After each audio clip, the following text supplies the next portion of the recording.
बोलेंगे तो मेल पे भी भेज सकते हैं। अच्छा ठीक है, ऐसे ही खोल लीजिए नीचे, किसी एक में खोल लीजिए, कोई फर्क नहीं पड़ता हूँ तो कहीं भी खोलिए। किसमें करना करिए, ये रहा व्हाट्सएप।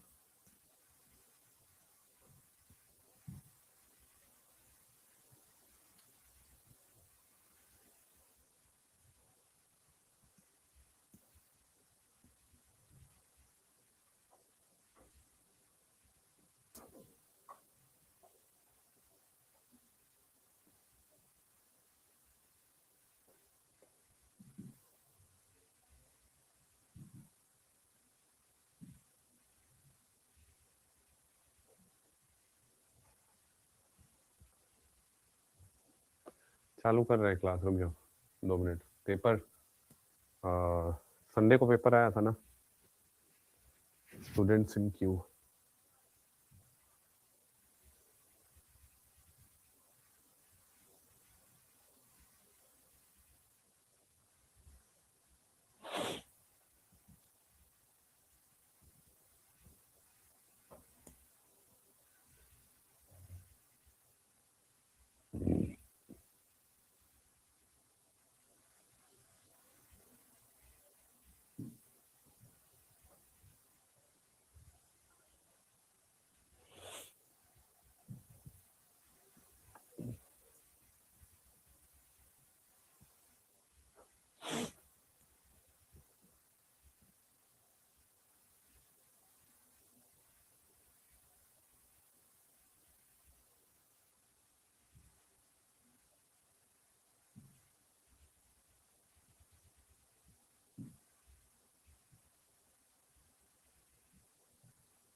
चालू है कैमरा? नहीं नहीं ठीक है, आप कर लीजिए तुरंत।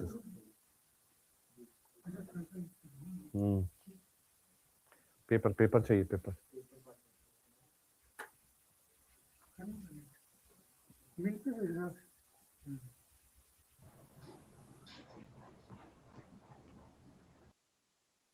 कहीं पे भी भेज दीजिए, कोई दिक्कत नहीं है। चलो हम लोग क्लास 2 बस शुरू कर रहे हैं। पेपर एक लगा रहे हैं, जो संडे को SRG 200 वाला पेपर हुआ था, तो उसमें से कुछ कुछ क्वेश्चंस में थर्मोडायनेमिक्स के जो है उसको डिस्कस कर दूंगा अभी, है ना।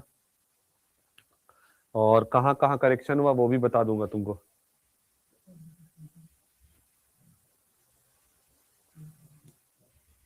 चैट इज डिसेबल्ड का ही दिखा रहा है, इनेबल कर देते हैं।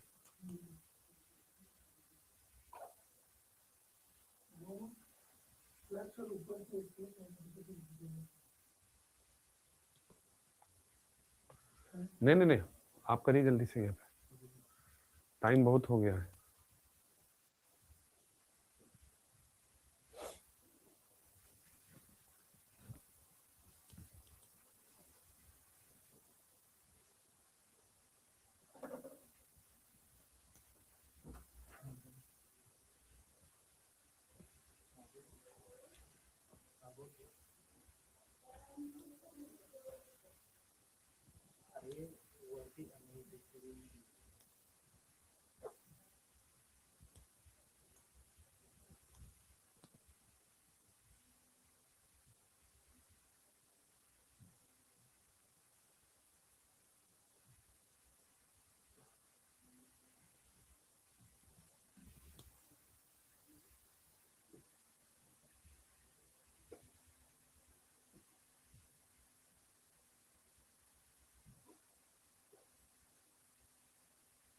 स्टूडेंट लोग तो खोल लेता है।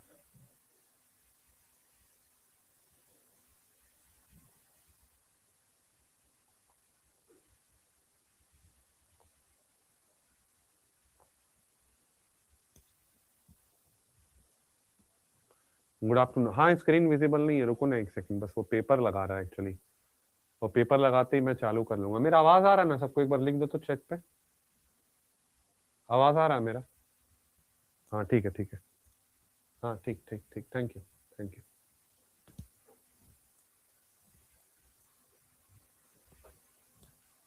जो तुम लोग के ग्रुप में मैं प्रैक्टिस शीट वगैरह भेजा हूँ, उस प्रैक्टिस शीट वगैरह का प्रिंट आउट वगैरह निकाल लेना।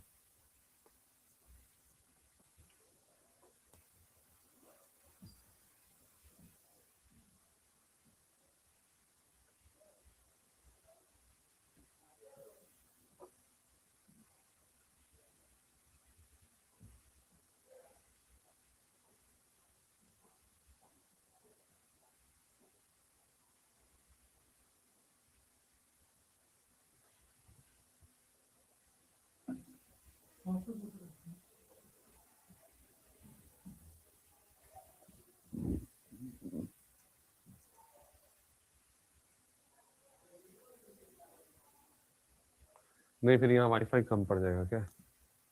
नहीं, ये एक बार डाउनलोड किया ना फिर नहीं पकड़ रहा है ना।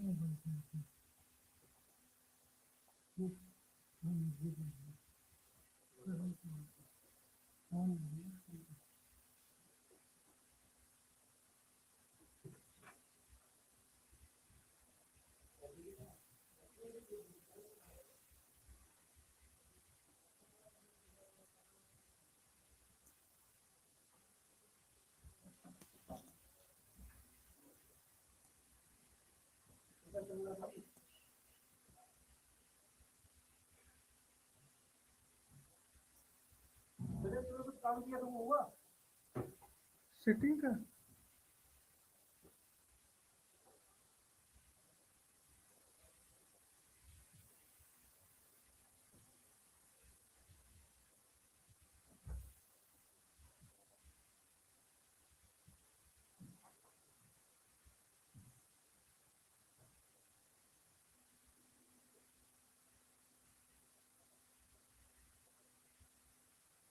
छोड़ दीजिए, हो गया। चालू कर दीजिए कैमरा।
आज हम लोग को सेकंड लॉ वगैरह शुरू करना था, जैसा कि लास्ट क्लास में आपको बोला भी था कि हम लोग सेकंड लॉ वगैरह शुरू करेंगे। ग्राफिकल एनालिसिस वगैरह पूरा मैं तो आपको पढ़ा चुका था सब पूरा, ठीक है।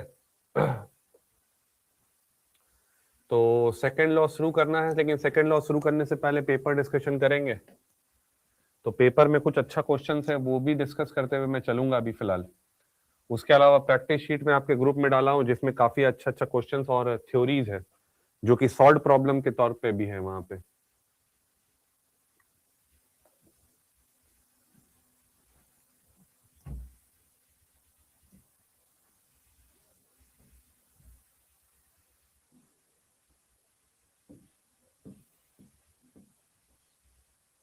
तो करेक्शन से इसमें हुआ है वो आपको पता चल जाएगा। अब जैसे थर्मोडायनेमिक्स के कुछ कुछ जो क्वेश्चन है जो इसमें आए थे, है ना, उसमें से एक अच्छा क्वेश्चन था, वो मैं डिस्कस कर देता हूँ, थोड़ा सा उसका कॉन्सेप्ट भी मैं समझा देता हूँ आपको। जैसे देखिए एक ये वाला क्वेश्चन था 2-300। अभी देखिए अब सबको आवाज आ रहा है और स्क्रीन अच्छे से दिख रहा होगा सबको, है ना? हाँ, माइक भी ऑन है बहुत लोगों का, तो आप लोग बोल के भी बात कर सकते हैं। बहुत लोग का माइक ऑन है मेरे ख्याल से, 16 लोग का, अराउंड 16। तो अभी सबको ठीक से सुनाई दे रहा है ना? ठीक है, हाँ। चलो अब देखो एक ये क्वेश्चन था जो क्वेश्चन नंबर 10 है, जो कि एक अच्छा क्वेश्चन था।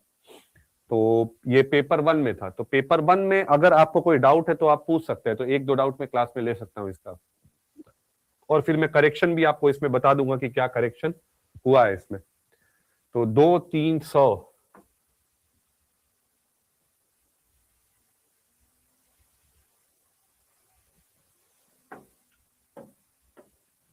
तो पॉइंट ए है, फिर वहां से पॉइंट बी है एंड पॉइंट सी है। तो A B, A B and then C है। तो 2-300 है, मतलब यहां है 2 बार 3 लीटर और तापमान है 100 केल्विन। तो 100 केल्विन है, ये पॉइंट ए है ना? फिर उसके बाद है 2-5-200। तो 2-5 और 200 है, तो 2 बार 5 लीटर एंड 200 है। और फिर पॉइंट सी पे है 3-10-300, और पॉइंट सी पे है 3-10 एंड 300 है। ठीक है, और तुमको डेल्टा यू बीसी दिया हुआ है 110, सीपीएम दिया हुआ है 3R। तो डेल्टा यू बीसी दिया हुआ है 110 जूल, एंड इसके अलावा आपको सीपीएम दिया हुआ है, सीपीएम दिया हुआ है 3R 8.3 करके दिया हुआ है। ठीक है ना? और आपको डेल्टा एच ए बी वगैरह बीसी और डेल्टा यू ये सब आपसे इस क्वेश्चन में पूछा है। ठीक है, तो इस क्वेश्चन में डाउट रहा होगा आप लोगों को, ये क्वेश्चन डाउट था क्वेश्चन नंबर 10, बताएंगे जरा? क्वेश्चन नंबर 10 अच्छा क्वेश्चन है ये। हाँ, बहुत लोग को डाउट है। ठीक है सर, इंटीजर 2, ठीक है, हम देखते हैं ना, करते हैं अभी। ठीक है, मैं समझ के। देखो अभी यहाँ पे सबसे पहले तो समझो कि जो डेल्टा डाउट, अब एक लड़का लिखा है उसको डाउट नहीं है। अब जैसे तुम लिखे हो, तुमको डाउट, एक लड़का को डाउट नहीं है। तो बाबू तुम्हारा नाम नहीं लेंगे हम, ठीक है ना? चलो नाम नहीं ले रहे हैं, पर तुम एक बार फिर मेरे को ये आंसर करो कि क्या ए से बी, मेरा सवाल है, क्या ए से बी में डेल्टा यू क्या ये मैं लिख सकता हूं? हाँ, मेरे को बताओ ये, क्या मैं ये लिख सकता हूं ए से बी में? जो लिखा है उसको डाउट नहीं है, और नहीं लिख सकते तो क्यों नहीं लिख सकते बताओ? मैं नाम नहीं ले रहा तुम्हारा, तुम नो सर लिखे हो ना?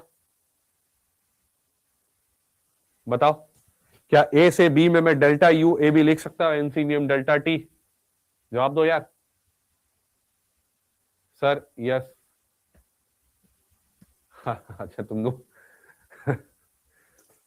हाँ तो सर यस मैंने किया था, मतलब किए थे, तो मैं तुमसे वही तो पूछ रहा हूँ भाई, तुम बताओ ना।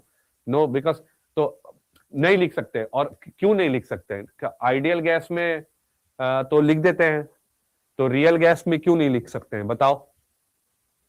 आइडियल गैस में लिख सकते हैं ना? हाँ, ये क्यों नहीं लिख सकते और क्यों लिख सकते तुमको समझना पड़ेगा, बहुत सिंपल सा बात है।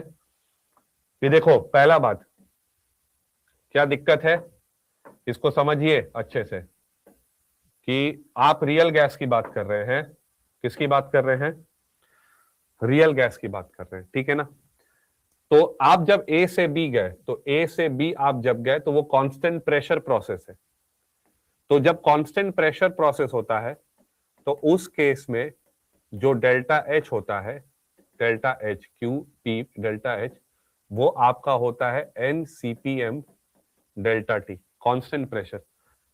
चाहे आइडियल गैस हो चाहे रियल गैस हो, और फॉर दैट मैटर चाहे सॉलिड हो या लिक्विड हो, उसके लिए भी आप delta H be equal to N CPM delta T लिख सकते हैं अगर वो कांस्टेंट प्रेशर प्रोसेस है। तो प्रोवाइडेड दो चीज कि CPM is not a function of temperature, CPM is not a function of temperature, and second कोई फेज चेंज नहीं हो रहा हो, तब ये लिख सकते हैं। तो कांस्टेंट प्रेशर है।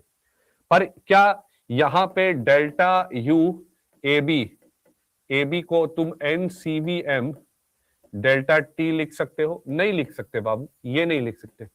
ये इसलिए नहीं लिख सकते क्योंकि ये रियल गैस है। तो रियल गैस के लिए लिख सकता हूं मैं delta U equal to NCVM delta T, provided उस पाथ में वॉल्यूम कांस्टेंट है, तब मैं लिख सकता हूं।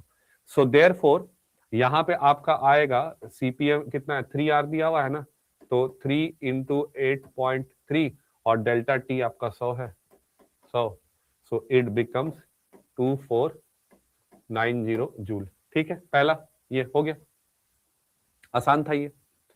अब यहां पे अब आते हैं कि ये डेल्टा एच ए बी हो गया। ठीक है, अब मेरे को डेल्टा एच बी सी निकालना है मान लो।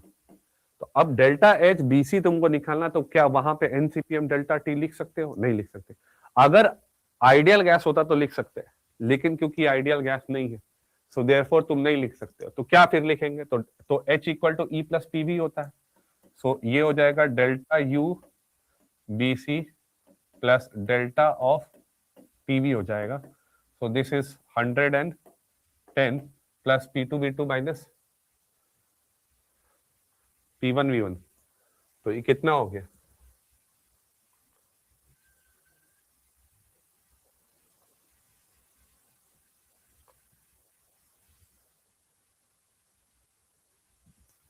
हाँ, 30 एंड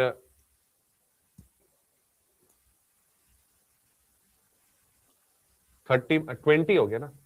तो दिस इज 30 माइनस 10 तो 20। तो 20 लीटर, तो 20 इंटू कितना हो जाएगा? 100। सो दिस विल बिकम 2110 जूल। ठीक है, तो डेल्टा एच बी सी इस तरह से आएगा। डेल्टा ऑफ पीवी किए हैं तो 20। तो अब देयरफॉर इसका मतलब क्या है? इसका मतलब है डेल्टा एच ए सी कितना होगा? डेल्टा एच ए सी होगा delta H A B plus delta H B C. So this will become 2490 plus 2110। So this will become 4600 joule. आ गया? समझ में आ गया है ना? हाँ, अब तुमको क्या निकालना है? तो ये चार चीज हम लोग निकाल लिए हैं, ठीक है ना? ये निकाल लिए, ये भी निकाल ली, ये निकाल ली। अब मान लो तुमको डेल्टा यू ए बी निकालना है, तो हाउ विल यू फाइंड? तो अब देखो भाई, तो delta H A B equal to delta U A B plus delta of P V. ठीक है, तो डेल्टा एच ए बी निकाले कितना? 2490 is equal to delta U A B plus, तो पीवी ऑफ 10 माइनस 6 4, तो 400 हो गया ना ये। तो this will become 400। So this implies delta U A B equal to 2090 joule. हो गया? समझ गए? अब तुमको बोलेगा तो देयरफॉर अब डेल्टा यू ए सी कितना होगा? तो delta U A B plus delta U, क्योंकि ये दो पार्ट में तोड़ सकते हैं ना, स्टेट फंक्शन है। ठीक है, so this becomes A B हो गया तुम्हारा 2090 plus 110। So this will become 2200 joule. समझ गए? हाँ बोलो, क्लियर है ये? समझ में आया ना? सो ये एक अच्छा कॉन्सेप्ट है। तो आप रियल गैस में कब ये फॉर्मूला अप्लाई कर सकते हैं? तो रियल गैस में ये फॉर्मूला अप्लाई कर सकते हैं जब कांस्टेंट प्रेशर है, और आइडियल के केस में कभी भी अप्लाई कर सकते हैं। और ये रियल के केस में कब अप्लाई कर सकते हैं? जब कांस्टेंट वॉल्यूम प्रोसेस है, और आइडियल के केस में कभी भी अप्लाई कर सकते हैं। सॉलिड लिक्विड में भी अप्लाई कर सकते हैं। तो कांस्टेंट प्रेशर प्रोसेस हो तो आप ये फॉर्मूला कभी भी, कांस्टेंट वॉल्यूम हो तो ये फॉर्मूला कभी भी अप्लाई कर सकते हैं। सॉलिड लिक्विड गैस कुछ भी हो, बस वहां पे जो सीपीएम सीवीएम है वो फंक्शन ऑफ टेम्परेचर ना हो तब इस्तेमाल कर सकते हैं, वरना इंटीग्रेशन करके करना पड़ेगा। और फेस चेंज नहीं होना चाहिए, क्योंकि अगर फेस चेंज हो रहा हो तो डेल्टा टी 0 दिखाएगा, पर फेस चेंज में भी यू और एच में चेंज आता है। ठीक है ना? तो ये हो गया आपका ये क्वेश्चन का डिस्कशन। तो अब हम लोग बात करते हैं कि आप क्या पेपर 1 में और कोई क्वेश्चन है जो आप जानना चाहेंगे। पेपर 1 में करेक्शन बता देता हूं मैं आपको। तो करेक्शन में ये वाला जो क्वेश्चन आप देख रहे हैं, इसका आंसर 4 होगा। इसका मैं 2 आंसर दे दिया हूं, 6 और 7 की। एक्चुअली तो देखो, यहां पे अगर ऐसा लिख देता ना कि how many maximum hydrogen atoms are replaced by D in the following tautomerization, और मेजर प्रोडक्ट लिख देता, या टॉटोमराइजेशन नहीं भी लिखता ना, खाली लिख देता यहाँ इन द मेजर प्रोडक्ट, ये तो पता चल ही जाता टॉटोमराइजेशन है, मेजर प्रोडक्ट लिख देता, मेजर प्रोडक्ट, है ना। तो एक्चुअली इसका आंसर जो है तुम्हारा, मैं मेरे जो इसका आंसर है वो 6 होना चाहिए, 6 होगा। मेजर प्रोडक्ट लिख देना चाहिए, ऐसे तो मेजर ही होता है। तो क्या होगा कि इसमें जो हम लोग बनाएंगे वो मेजर ये वाला होगा, D D D and CD3, O minus होगा, ध्यान देंगे, ध्यान देंगे, O माइनस होगा, O माइनस। क्यों होगा O माइनस? क्योंकि फिनॉल जो है अल्कलाइन मीडियम में रिएक्ट करता है NaOH से, तो NaOH से रिएक्ट करता है तो वो सॉल्ट के फॉर्म में होता है, OD माइनस, समझे? सॉल्ट के फॉर्म में होता है OD माइनस, इसलिए इसका आंसर अगर मेजर लिखा हुआ तो 6 ही होना चाहिए, 6 होना चाहिए। ठीक है ना? 6 होना चाहिए इसका आंसर। क्लियर है सबको? लेकिन क्योंकि वहां लिख दिया मैक्सिमम कितना हो सकता है, तो आप कोई बोलेगा कि मैक्सिमम तो ये हम बना देंगे, पर बात वो है कि जैसे ये वाला बना देंगे मैक्सिमम, कोई लोग बोल सकते हैं कि सर ये वाला जिसमें ओडी है, ठीक है ये भी बना सकते हो, लेकिन अल्कलाइन मीडियम में तो यही रहता है, ये रहता है अल्कलाइन मीडियम में, इसका अमाउंट तो ना के बराबर रहेगा, है ना, इसका अमाउंट जो है वो ना के बराबर रहेगा, तो मैक्सिमम बोल सकते हैं, कोई बात नहीं। लेकिन अगर मेजर लिखा होगा तो इसको 6 करेंगे, 6 करेंगे मेजर लिखा होगा। ठीक है? आई थिंक, आई होप मेरा पॉइंट एकदम आप लोगों को क्लियर होगा कि मैं क्या कहना चाह रहा हूं, है ना।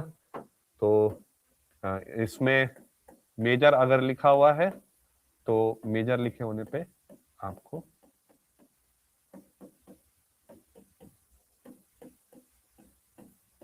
ये, ठीक है, चलिए हो गया। और मेरे ख्याल से बाकी तो बहुत आसान था इसमें। एक और करेक्शन है इस पेपर 1 में, उसके बाद मैं थोड़ा सा थ्योरी पढ़ाना शुरू करूंगा। एक और करेक्शन है, यहां इसका जो आंसर आ रहा है 7th का, वो आंसर आ रहा है 234.25, ठीक। और बोला है give your answer as sum of digits. Sum of digits में ये नहीं बोला कौन सा डिजिट, तो कुछ नहीं बोला तो सबको ऐड करके ही देंगे ना, तो सबको ऐड करके 16 आ रहा है, तो इसका आंसर मैं चेंज कराया हूं और चेंज करवा के 16 कर दिया हूं, ठीक है ना। हाँ,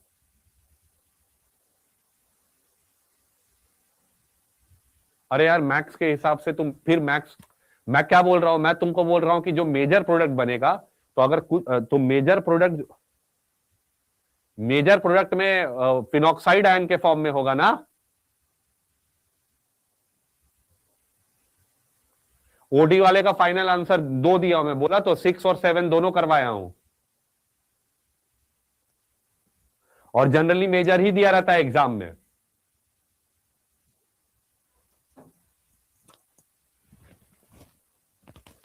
माइनर वाले का थोड़ी पूछेगा तुमसे।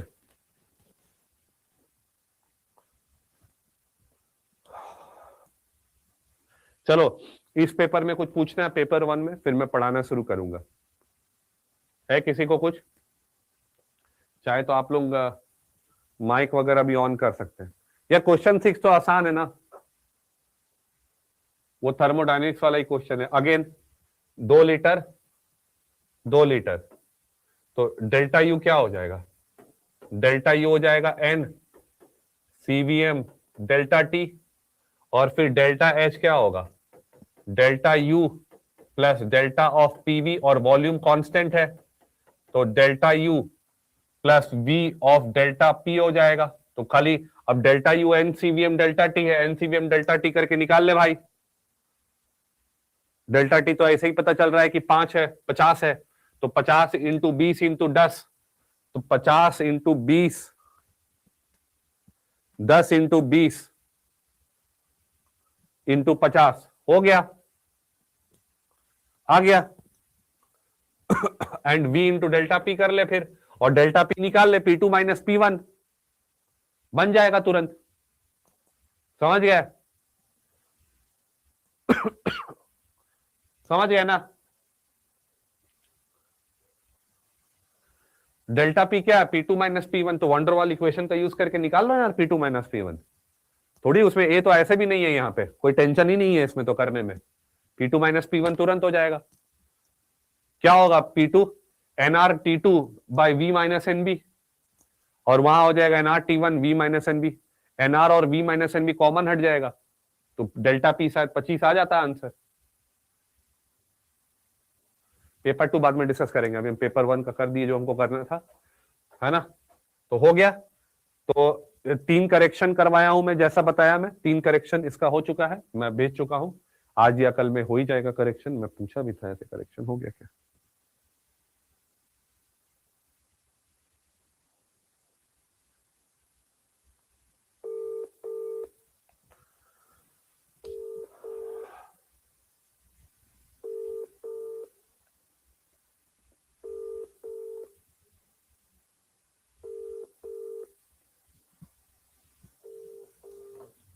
ठीक है ना? समझ गए ना? तो देखो रियल गैस है, मतलब वंडरवॉल गैस है ना? Rather than saying real gas है, मेरे को ये बोलना चाहिए वंडरवॉल गैस है। हाँ, तो वंडरवॉल गैस है, कांस्टेंट वॉल्यूम है, तो देयरफॉर डेल्टा यू लिख सकते हैं ये बिल्कुल। तो यही एक इसमें छोटा सा चीज था। और देखो नंबर तो लाया इस पेपर 1 में, किसी कुछ लोग को 50 के ऊपर है, और शायद इसमें एक जन को 57 भी आया आयाम को, और दिनांक को शायद 54 या 55 कुछ है शायद पेपर 1 या 2 में, दोनों में ही उन लोगों को 55 के अराउंड है 60 में केमिस्ट्री में। चलो अब आते हैं हम थर्मोडायनेमिक्स में आते हैं ना। अब देखो बहुत बढ़िया मस्त चीज बताएंगे अभी तुम लोग को, है ना?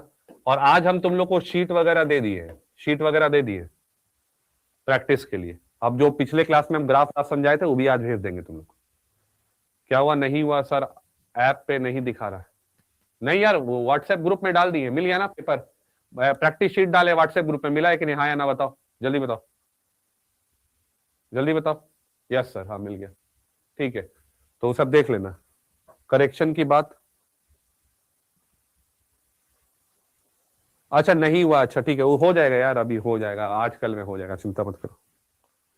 और पेपर 2 में एक करेक्शन, एक बोनस है, एक जहां में मिसप्रिंट हो गया था।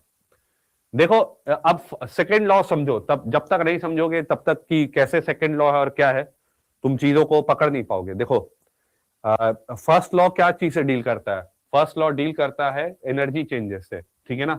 एनर्जी चेंजेस, तो एनर्जी चेंजेस से डील करता है। जैसे मान लो ये हॉट बॉडी है, ये एक हॉट बॉडी है, हॉट, और ये कूल बॉडी है, कूल, मिस्टर कूल। तो हीट कहां से कहां फ्लो करता है? हीट फ्लो करता है हॉट बॉडी से कूल बॉडी। तो फर्स्ट लॉ क्या बोलता है? फर्स्ट लॉ बोलता है कि भैया इंटरनल एनर्जी ये दो सिस्टम का फिक्स रहेगा, ये दो सिस्टम का इंटरनल एनर्जी क्या रहेगा? फर्स्ट लॉ क्या बोलता है कि इंटरनल एनर्जी इस दो सिस्टम का फिक्स कर दो, अगर ये आइसोलेटेड है तो।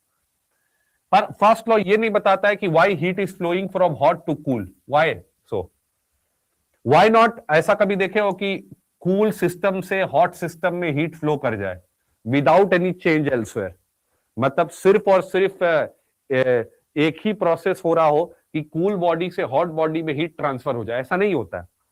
तो कहने का मतलब क्या है कि फर्स्ट लॉ से ये नहीं पता चलता है, समझना मेरे बात को, फिर से क्या बोल रहा हूं मैं, फर्स्ट लॉ से ये नहीं पता चलता है कि ट्रांसफर ऑफ हीट हॉट से होगा कि कूल से होगा। ठीक है, हमको पता है अपने अनुभव से कि भैया हॉट से कूल की तरफ ही जाएगा हीट, लेकिन this is not so obvious in terms of first law. First law इसके बारे में बात ही नहीं करता।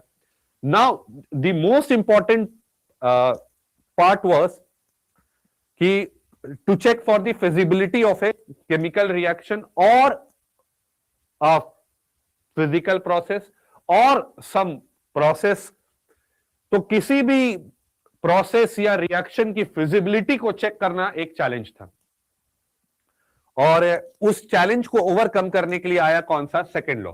सेकेंड लॉ आया, ठीक है।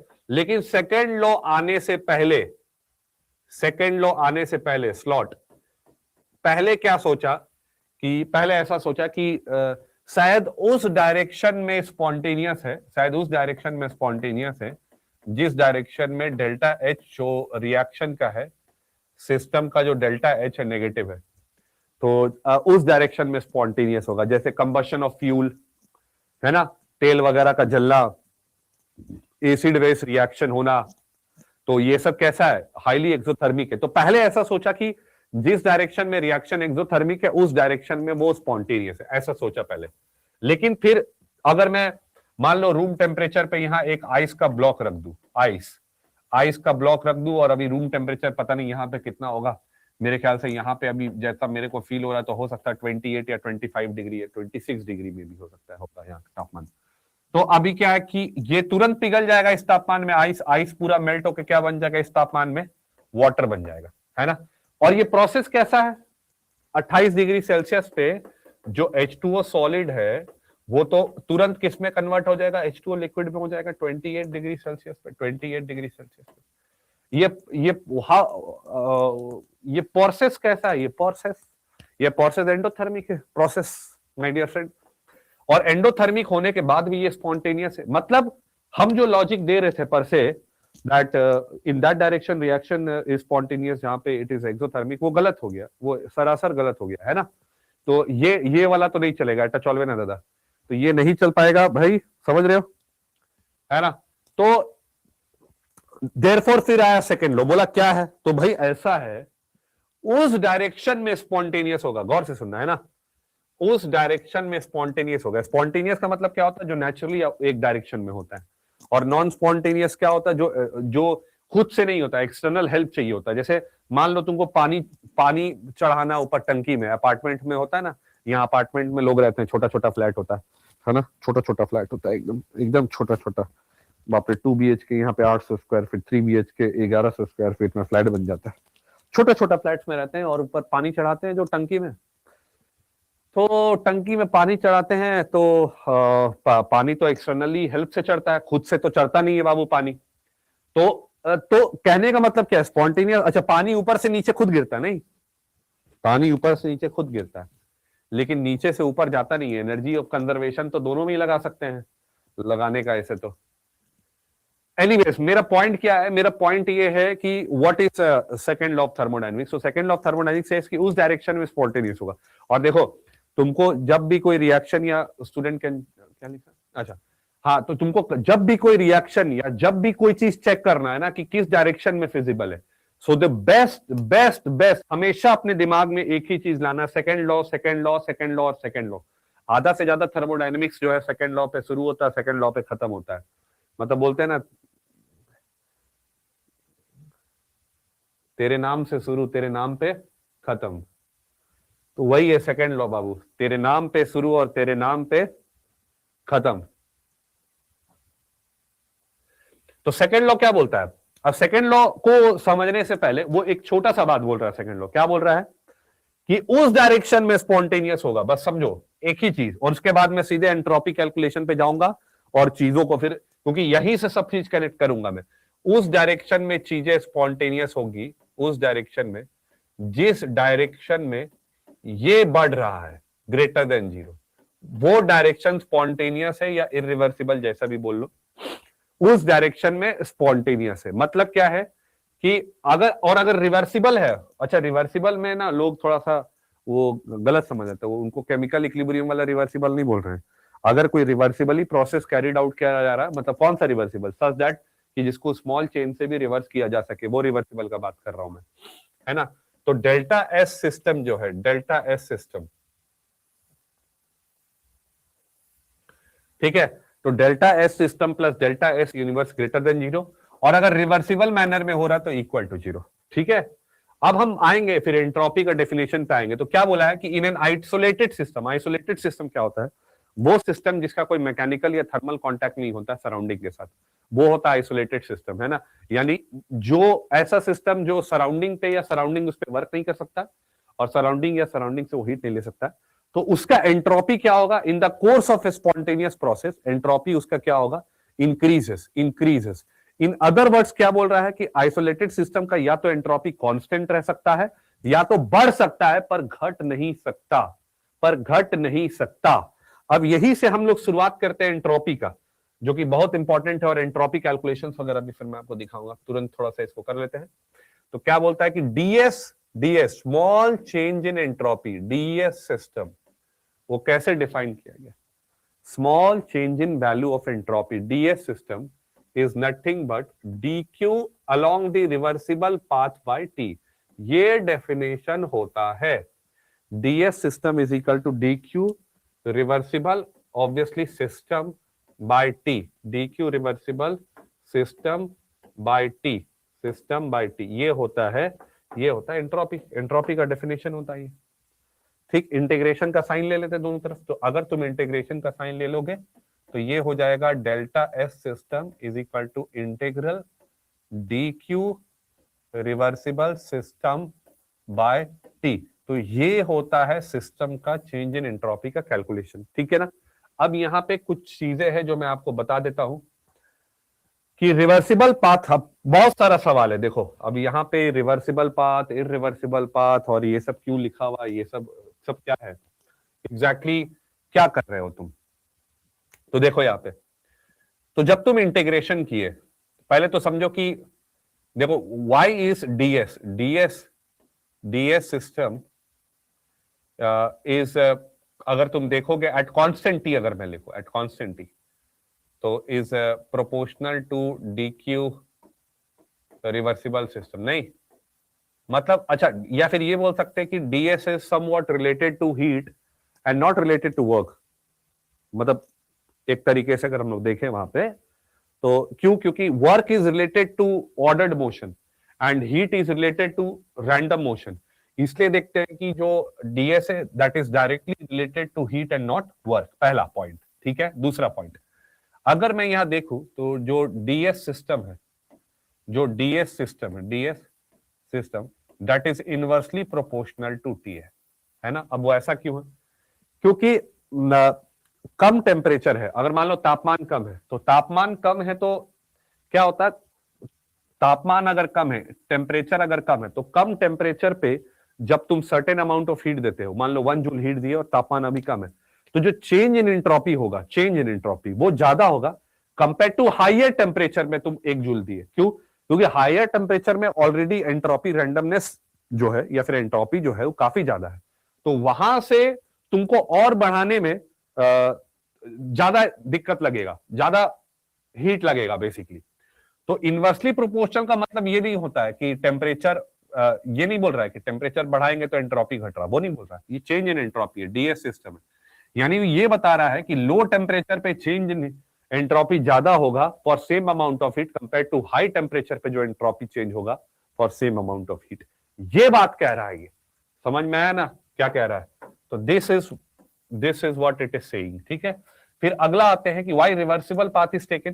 तो देखिए रिवर्सिबल पाथ, ये व्हाट इज दिस, आप जब इंटीग्रेशन किए तो आप क्या किए, आप बेसिकली इंटीग्रेट कर रहे हैं, क्या आप इंटीग्रेट कर रहे हैं D Q reversible 1 upon some temperature T1 पे, फिर D Q reversible 2 upon some temperature T2 पे plus dot dot dot dot dot ऐसे DQN, मतलब आप small amount of heat transferred at a given temperature, जो टेम्परेचर मतलब temperature तो ऐसे आपका, चलो T1 ही ले लेते हैं यहाँ पे कि T1 से थोड़ा थोड़ा चेंज हो रहा है, तो स्मॉल अमाउंट ऑफ हीट्स का सम कर रहे हैं ना बेसिकली।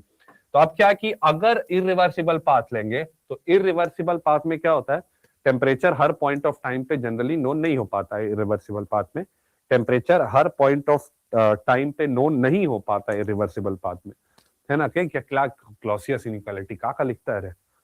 तो क्योंकि टेम्परेचर हर पाथ पे नोन नहीं हो पाता है ना, इसलिए हम रिवर्सिबल पाथ के अलोंग कैलकुलेट करते हैं। किसके पाथ के अलोंग कैलकुलेट करते हैं? रिवर्सिबल पाथ के अलोंग कैलकुलेट करते हैं, क्योंकि रिवर्सिबल पाथ में हम जब जाते हैं तो रिवर्सिबल पाथ में हर पॉइंट ऑफ टाइम पे टेम्परेचर नोन होता है ना। तो रिवर्सिबल पाथ, इसलिए पाथ कोई भी हो, मतलब ए से भी तुम कैसे भी जा रहे हो, मान लो ए है और ऐसे भी ये स्टेट फंक्शन है। हेलो, हाँ बोलिए मैम, मैं पुणे में रहता हूँ। हाँ हाँ, थैंक यू।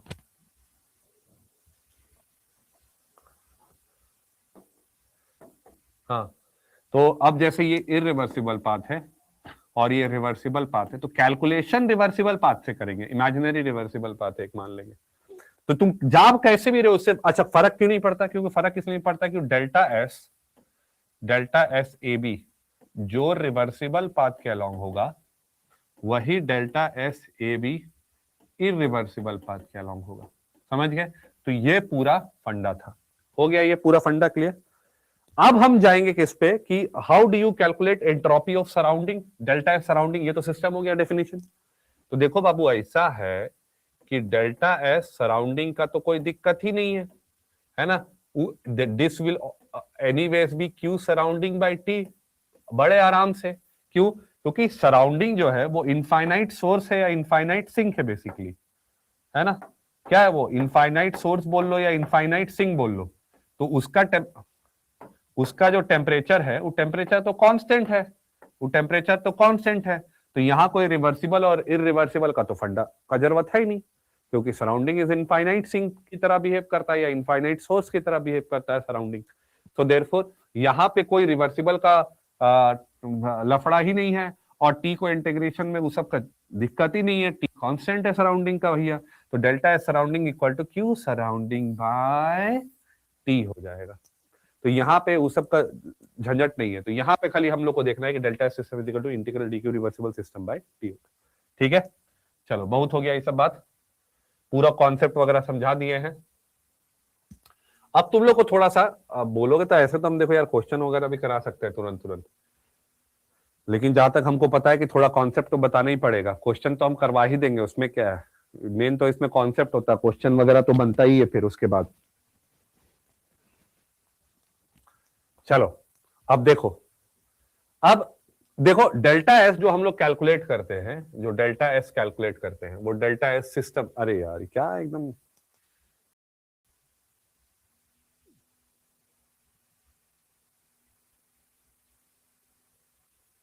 देखो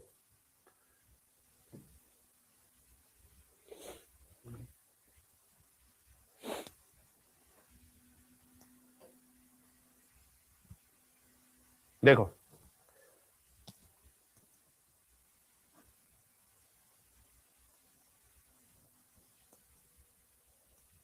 हाँ, अब देखो यहाँ पे जब हम लोग बात करते हैं कि डेल्टा एस सिस्टम कैसे कैलकुलेट होगा, how will be calculate delta S, delta S कैसे कैलकुलेट होगा,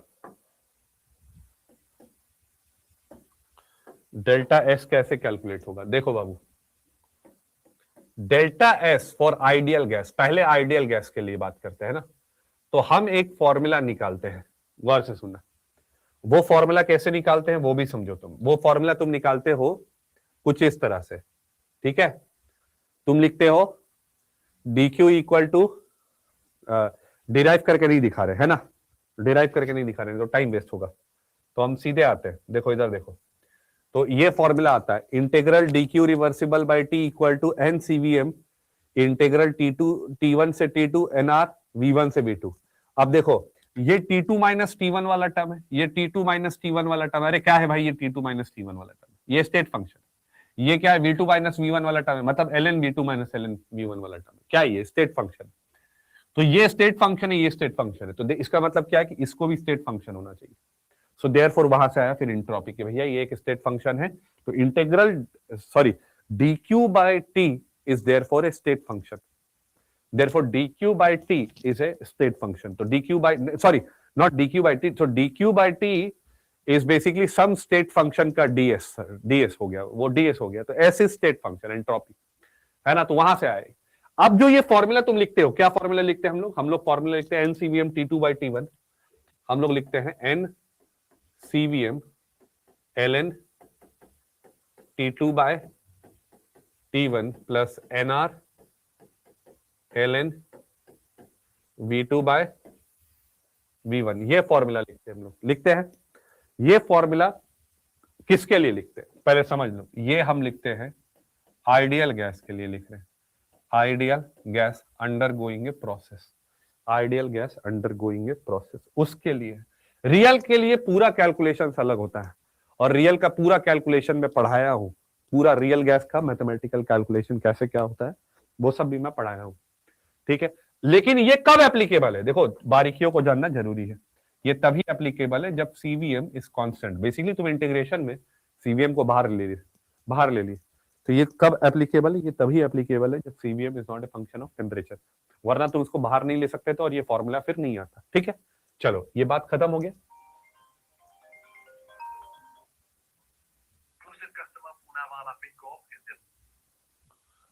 ठीक है, हाँ अब हम आते हैं, बताते हैं कि कैसे कैलकुलेशन करना है और क्या करना है।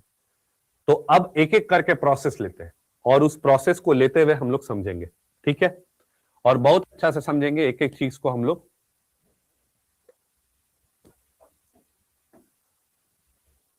देखो सबसे पहले अगर आइसोथर्मल प्रोसेस है, देखो व्हेन ऐसे आइसोथर्मल प्रोसेस है तो again it can be reversible और इट कैन बी इरिवर्सिबल, ठीक है ना। तो हम दोनों हर बार ना दोनों सिनेरियो लेके चलते हैं, हर बार दोनों सिनेरियो लेके चलते हैं, ठीक है ना। तो अगर मैं दोनों सिनेरियो लेके चलूंगा, रिवर्सिबल भी और हाइपोथेटिकल रिवर्सिबल और जो भी इरिवर्सिबल, तो अब देखना आइसोथर्मल है तो टेम्परेचर वाला टर्म 0 हो जाएगा, तो क्या बचेगा NR ln V2 by V1। तो डेल्टा एस सिस्टम क्या हुआ, सुनो आइसोथर्मल रिवर्सिबल की बात कर रहा हूं मैं। तो आइसोथर्मल रिवर्सिबल अगर बोल दिया कि एक आइसोथर्मल रिवर्सिबल प्रोसेस हो रहा है, ठीक है, और सिस्टम ए से बी स्टेट में गया और रिवर्सिबली गया, आइसोथर्मल रिवर्सिबल। अगर तुमको बोले कि भाई बता तो जरा डेल्टा एस यूनिवर्स क्या होगा, तो डेल्टा एस यूनिवर्स 0 होगा। क्यों, क्योंकि तुम थर्मोडायनेमिक स्टेट ए से थर्मोडायनेमिक स्टेट बी जो गए, थर्मोडायनेमिक स्टेट ए से थर्मोडायनेमिक स्टेट बी जो गए वो कैसे गए, वो रिवर्सिबली गए, है ना। तो यानी कि डेल्टा एस यूनिवर्स कितना होगा, डेल्टा एस यूनिवर्स तुम्हारा उस केस में 0 होता है। इसका मतलब क्या है कि सेकेंड लॉ ऑफ थर्मोडायनेमिक्स लगाएंगे कि रिवर्सिबल के लिए डेल्टा एस टोटल क्या है, 0 है। तो हमको ज्यादा दिमाग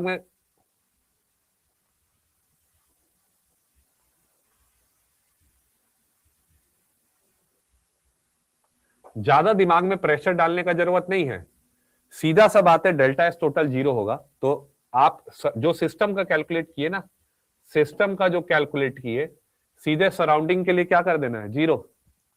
सराउंडिंग के लिए सराउंडिंग के लिए क्या करना है, नेगेटिव ऑफ सिस्टम कर देना है। तो अगर सिस्टम हुआ NR ln V2 by V1 तो सराउंडिंग क्या हो जाएगा, minus NR ln V2 by V1। यानी जब भी रिवर्सिबल है तो surrounding is nothing but negative of system, बस। और टोटल क्या होना है, 0 होना है। और जब इरिवर्सिबल है तो इरिवर्सिबल में डेल्टा एस सराउंडिंग जो हो negative of delta S system नहीं होगा। क्यों नहीं होगा, बिकॉज इट इज इरिवर्सिबल। तो सेकंड लॉ क्या कहता है, delta S total has to be greater than 0। अब यहां पे क्या करना है बाबू, तो डेल्टा एस सिस्टम तो उतना ही होगा, चाहे रिवर्सिबल और इरिवर्सिबल। डेल्टा एस सिस्टम का तो डेफिनेशन चेंज नहीं कर रहा ना, तो डेल्टा एस सिस्टम क्या होगा, वही होगा, same NR ln V2 by V1। पर सराउंडिंग क्या होगा, अब सराउंडिंग को तुम डायरेक्टली नेगेटिव नहीं लिख सकते, सराउंडिंग को तुमको कैलकुलेट करना पड़ेगा। तो Q surrounding by T, Q surrounding को लिख सकते हो माइनस क्यू सिस्टम। अब क्योंकि टेम्परेचर कांस्टेंट था तो डेल्टा यू जीरो है, तो माइनस क्यू सिस्टम को, क्यू सिस्टम को लिख सकते हो माइनस ऑफ डब्ल्यू, तो माइनस माइनस प्लस हो गया। और डब्ल्यू क्या है, इरिवर्सिबल आइसोथर्मल, तो minus of P external V2 minus V1 by T हो गया। तो ये आ जाएगा सराउंडिंग, और इन दोनों का जो सम होगा, ये सराउंडिंग आया, इन दोनों का जो सम होगा वो सम क्या होगा, ग्रेटर देन जीरो होगा, वो सम क्या होगा, ग्रेटर देन जीरो होगा। तो यानी कि जो सम होगा, यानी इन दोनों को ऐड करके जो आएगा ये ग्रेटर देन जीरो आएगा, ठीक है। अब देखो उसी तरह दो और बता देते हैं, उसी तरह सेम आइसोकोरिक में हो गया, तो आइसोकोरिक में वॉल्यूम कांस्टेंट है तो NCVmLn T2/T1, और सराउंडिंग क्या होगा, जस्ट इसका नेगेटिव हो जाएगा। अब ये और ये तो सेम रहेगा, सिस्टम के लिए तो रिवर्सिबल इरिवर्सिबल सेम होता है, पर यहां पे क्या हो जाएगा, यहां पे आ जाएगा वो इसका नेगेटिव नहीं आएगा, वो तो कैलकुलेट करना पड़ेगा। तो कैलकुलेट कैसे करेगा भाई तुम, तो कैलकुलेट कैसे करेगा, कैलकुलेट करेगा भैया delta S surrounding is equal to Q surrounding by T. Q surrounding को क्या लिखेगा, minus Q system, Q system क्या हो जाएगा, NCVm T2 माइनस T1 हो जाएगा। तो NCVm T2 minus T1 by, और सराउंडिंग का टेम्परेचर अगर T2 मान ले तो हो गया। तो और इन दोनों का सम क्या होगा, इन दोनों का sum will be greater than zero होगा, समझ गया। उसी तरह आइसोबैरिक में भी सेम चीज करना है। अब आते हैं हम एडियाबैटिक में, बड़ा इंटरेस्टिंग है। अब एडियाबैटिक में एक होता है एडियाबैटिक रिवर्सिबल और एक होता है एडियाबैटिक इरिवर्सिबल, ठीक है ना। नाउ चाहे वो रिवर्सिबल हो इरिवर्सिबल हो, सेकेंड लॉ चेंज नहीं करता है, ठीक है ना, लॉ इज लॉ। तो सेकेंड लॉ क्या बोल रहा है कि अगर रिवर्सिबल मैनर में हुआ तो डेल्टा एस यूनिवर्स जीरो होना है, और अगर इरिवर्सिबल हुआ तो delta S total greater than zero होना, इसमें कोई चेंज नहीं है। अब आओ डेफिनेशन पे आओ जरा, डेफिनेशन पे आ जाओ, तो तुम डेल्टा एस सिस्टम कैसे कैलकुलेट करोगे। तो पहले तो डेल्टा एस सराउंडिंग दोनों केस में जीरो हो जाएगा, इरिवर्सिबल है रिवर्सिबल। क्यों होगा डेल्टा एस सराउंडिंग जीरो, कि delta S surrounding is Q surrounding by T, और क्यू सराउंडिंग चाहे रिवर्सिबल एडियाबैटिक हो इरिवर्सिबल एडियाबैटिक हो, दोनों केस में जीरो है, तो डेल्टा एस सराउंडिंग दोनों केस में तुम्हारा जीरो आएगा।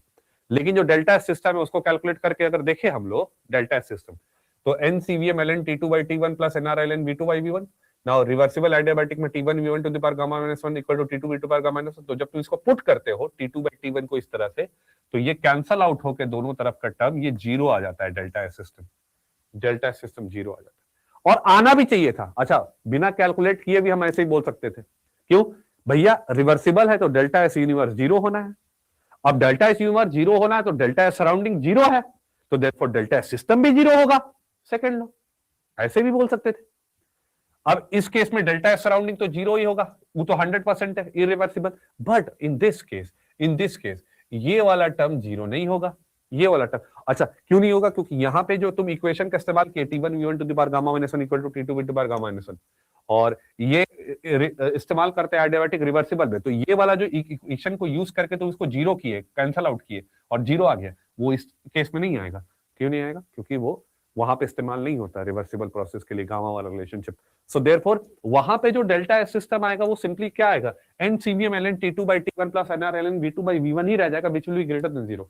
अच्छा मैं कैसे कॉन्फिडेंटली बोल रहा हूँ ग्रेटर देन जीरो, क्योंकि सेकंड लॉ ऑफ थर्मोडायनेमिक्स है भाई कि delta S universe has to be greater than zero, ना डेल्टा एस सराउंडिंग क्या है, जीरो है। So therefore delta S system को क्या होना पड़ेगा, तो डेल्टा एस सिस्टम को तो ग्रेटर देन जीरो होना पड़ेगा, यानी ये वाला टर्म ग्रेटर देन जीरो आएगा। अब इसको भी थोड़ा एनालिसिस कर देते हैं।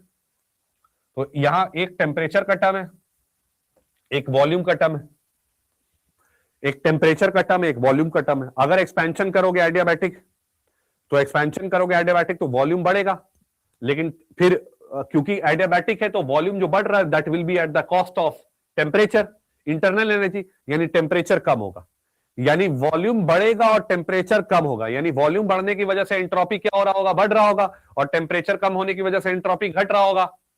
तो यानी बढ़ने वाला जो फैक्टर है तो एक्सपेंशन है, जैसे मान लो एक्सपेंशन है तो वॉल्यूम बढ़ रहा है, तो बढ़ने वाला फैक्टर जो है वो घटने वाले फैक्टर पे डोमिनेट करेगा, यानी बढ़ने वाले का जो वैल्यू है वो घटने वाले के मैग्नीट्यूड से ज्यादा होगा, तभी delta S total greater than zero आ जाएगा। सर एंट्रोपी को विजुलाइज कैसे करते हैं, एंट्रोपी को तो कोई विजुलाइज नहीं कर पाता भाई, तुम कहां से कर लेगा विजुलाइज, हाँ बड़ा बड़ा साइंटिस्ट नहीं कर पाया एंट्रोपी को विजुलाइज, और तुम चाह रहा है कि एंट्रोपी को विजुलाइज कर दे, एंट्रोपी विजुलाइज नहीं हो पाता मेरे भाई, एंट्रोपी को तुम विजुलाइज करेगा, कहां से पॉसिबल, नॉट पॉसिबल। समझे?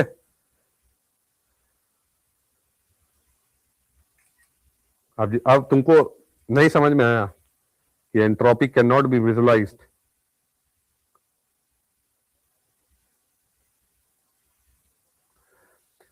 मतलब विजुअलाइजेशन कंप्लीट पॉसिबल नहीं है। देखो एक हम भेज रहे तुम्हारे ग्रुप में एक पेज, एक बहुत बढ़िया बुक का, ये बुक है एंट्रोपी के ऊपर, उसका एक पेज भेज रहे हैं, तुम पढ़ना, समझ में आ जाएगा। एंट्रोपी विजुलाइज करने चला है, पागल हो गया कितना लोग एंट्रोपी विजुलाइजेशन के चक्कर में। तो बोल्ट्जमैन भी शायद इसी चक्कर में पागल हुआ था ना।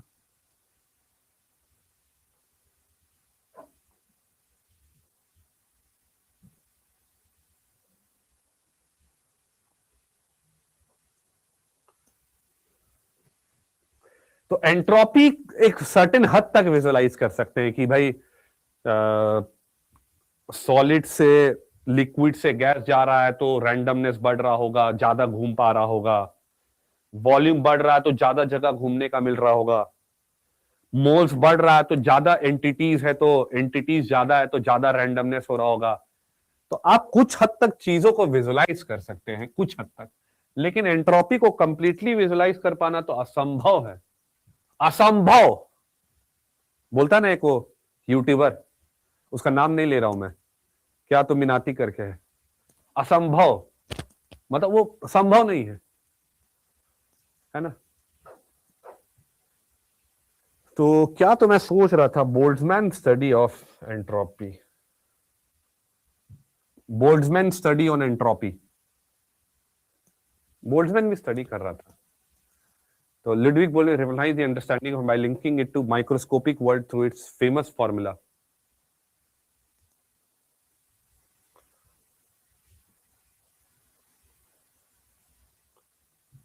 बोल्ट्जमैन मेंटल हेल्थ,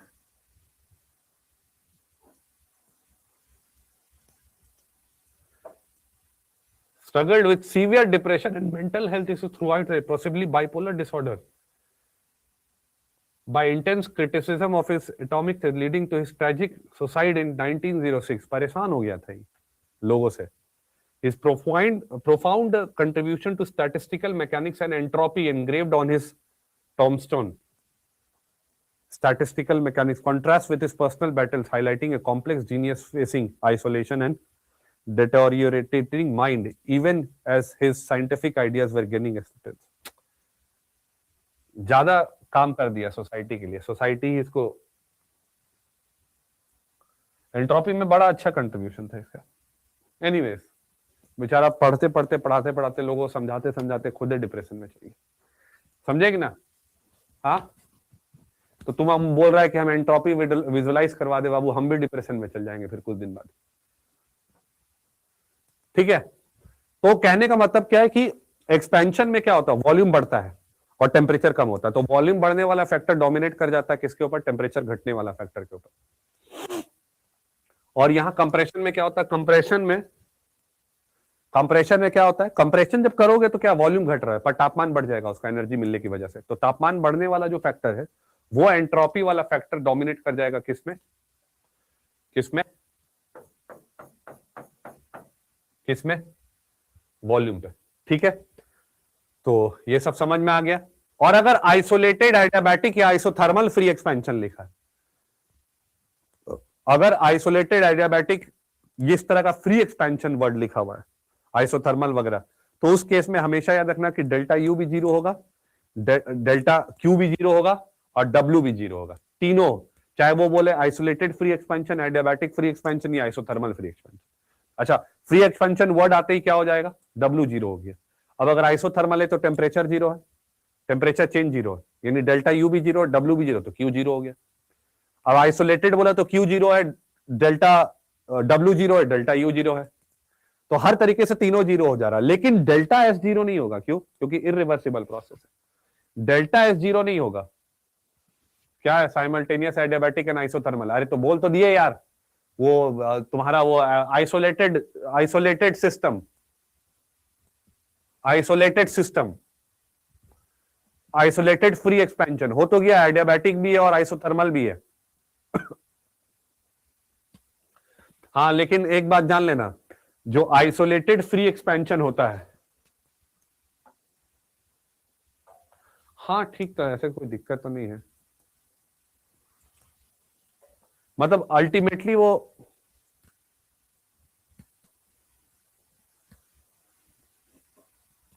ठीक है। एनीवेज चलो। हाँ, ए बाबू, अभी तक जहां तक समझाए समझ में आ गया? बताओ जरा। हाँ, जितना पॉइंट सब समझाए हैं समझ गए ना अच्छे से?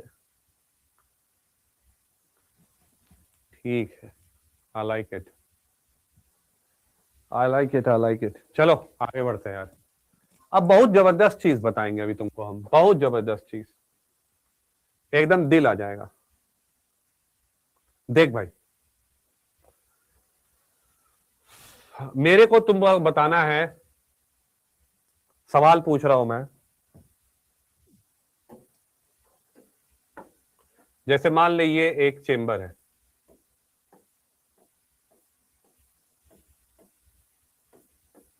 ठीक, आइसोलेटेड है, मतलब दुनियादारी से कोई लेना देना नहीं है इसका,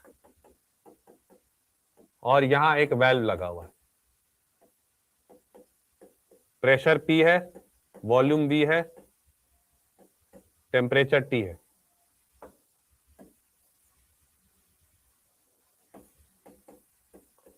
P comma V comma T, P comma V comma T, ठीक है।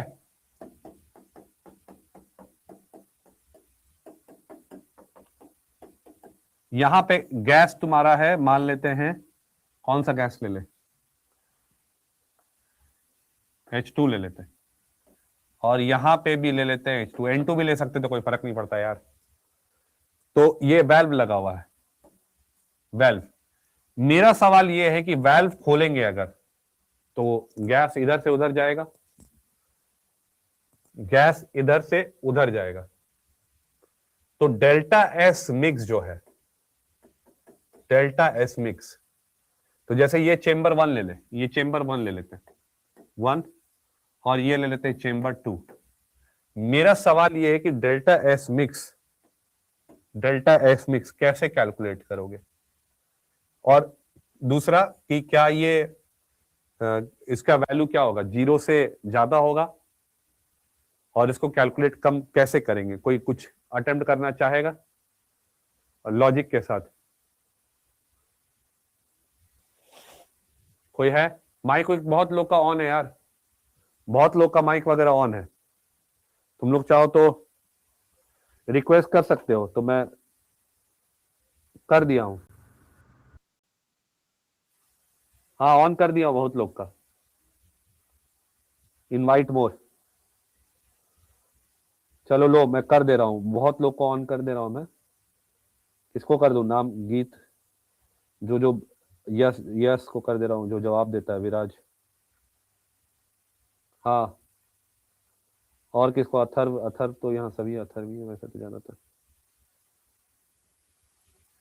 चलो कर दिया हूं मैं, और किसको कर दूं मैं? सक्षम।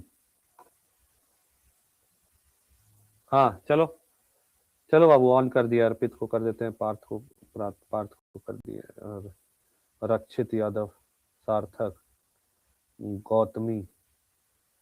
चल भाई 16 जन को ऑन कर दिए हम। बोलो।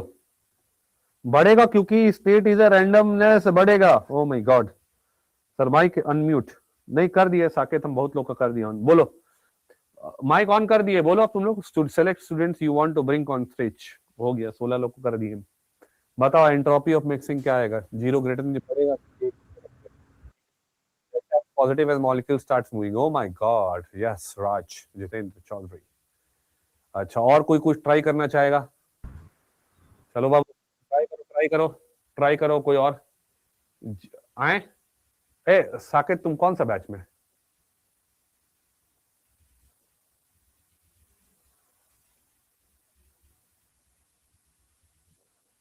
ठीक है,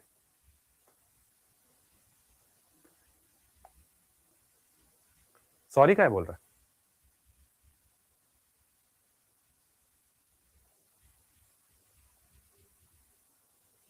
स्टेट फंक्शन इसलिए जीरो, पर हम जैसे वाल्व खोले sir, I think delta S will be zero because net pressure will be the same on both sides by default, net pressure will be same. Okay, initial and final state same है। हो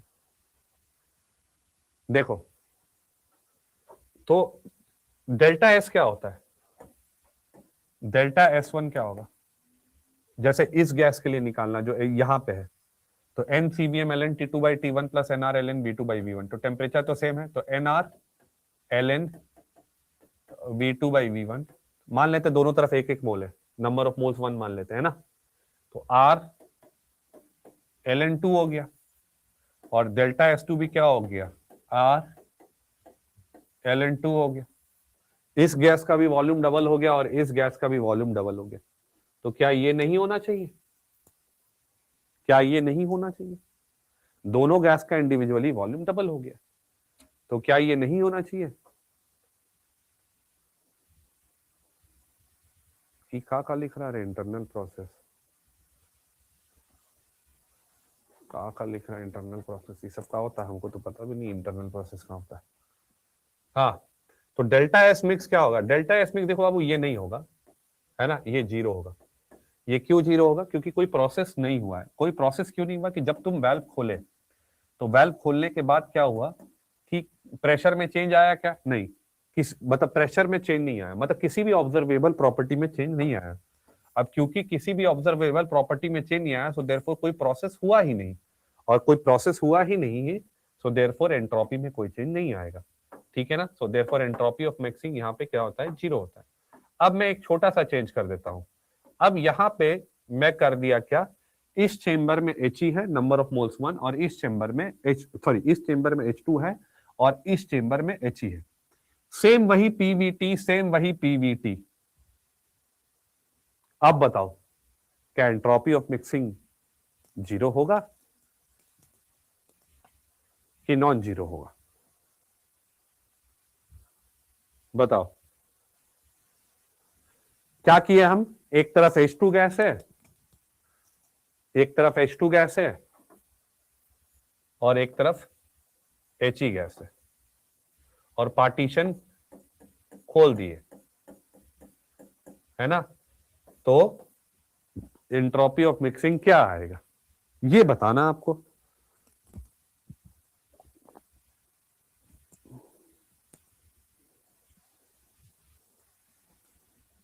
बता भाई, non zero as gas different, नहीं non zero तो क्यों, gas different है तो non zero क्यों आएगा, यही तो जानना चाह रहा हूं मैं।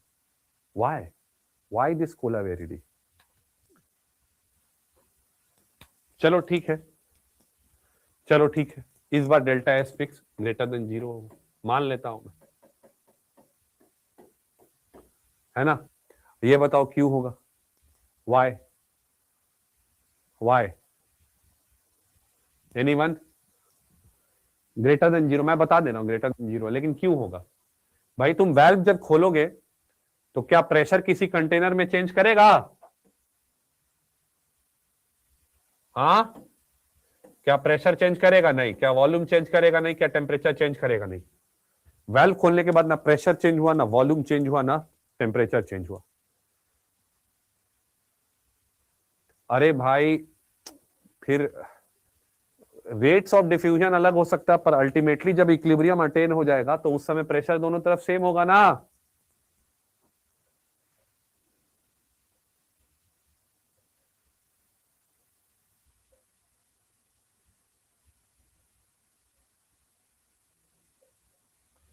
नहीं नहीं नहीं, स्टेट क्या, तो क्या चेंज हो रहा है, व्हाट एग्जैक्टली इज चेंजिंग। अरे रैंडमनेस क्यों बढ़ रहा है मेरे भाई,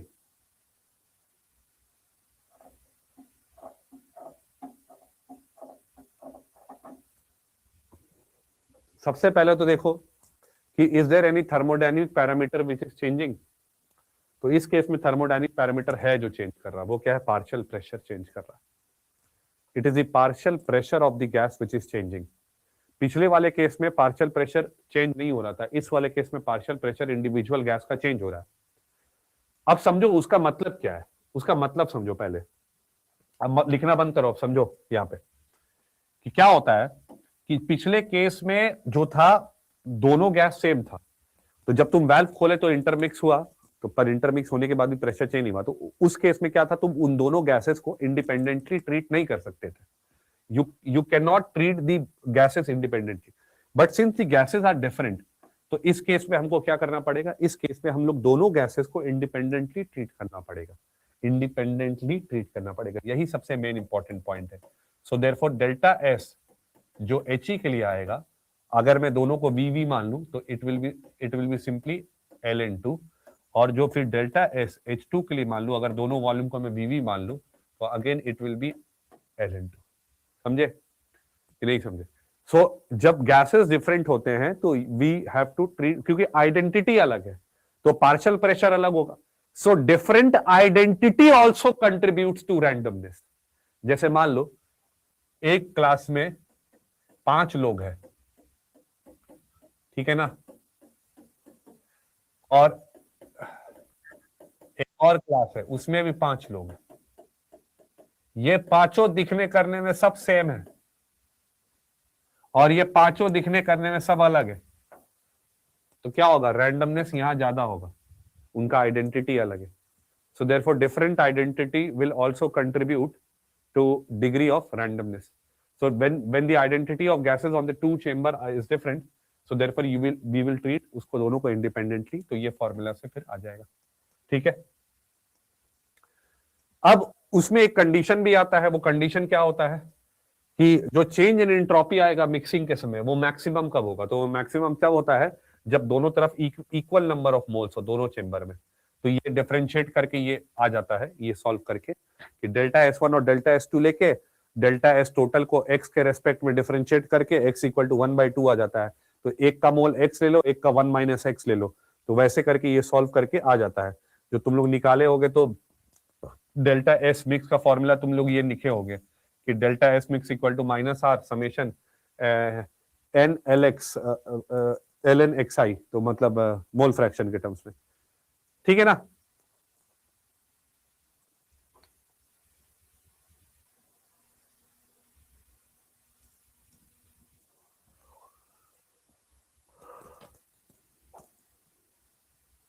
अब बात करते हैं हम लोग cooling of a hot body, cooling of a hot body.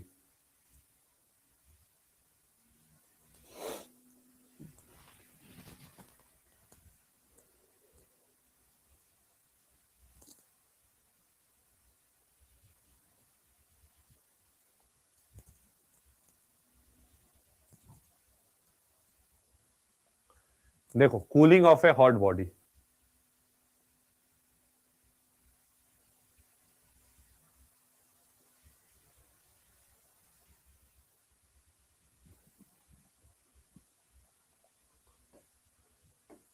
Cooling of a hot body, तो एक हॉट बॉडी है, उसका मास है m और स्पेसिफिक हीट कैपेसिटी है s, ठीक है। तो जब ये कूल करेगा तो वो स्पॉन्टेनियस प्रोसेस होगा। अगर सराउंडिंग का तापमान कम है, सराउंडिंग का तापमान कम है, जैसे मान लो यहाँ गरम गरम लोहा रख दे हम, 100 डिग्री सेल्सियस का लोहा है, और सराउंडिंग का तापमान अगर तुम्हारा मान लो 25 डिग्री सेल्सियस है बाहर में, और लोहा को जाके रख दे हम, तो 100 से अल्टीमेटली वो भी सराउंडिंग के टेम्परेचर में आ जाएगा, दैट इज 25 के टेम्परेचर पे आ जाएगा।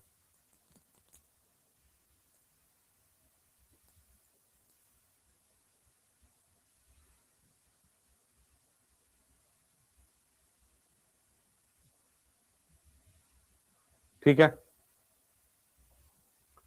तो डेल्टा एस सिस्टम क्या होगा, delta S system, delta S surrounding क्या होगा, Q surrounding bye T1, sorry क्या क्या एक मिनट, डेल्टा एस सिस्टम क्या होगा, integral D Q reversible by, integral D Q reversible by T होगा, ठीक है ना।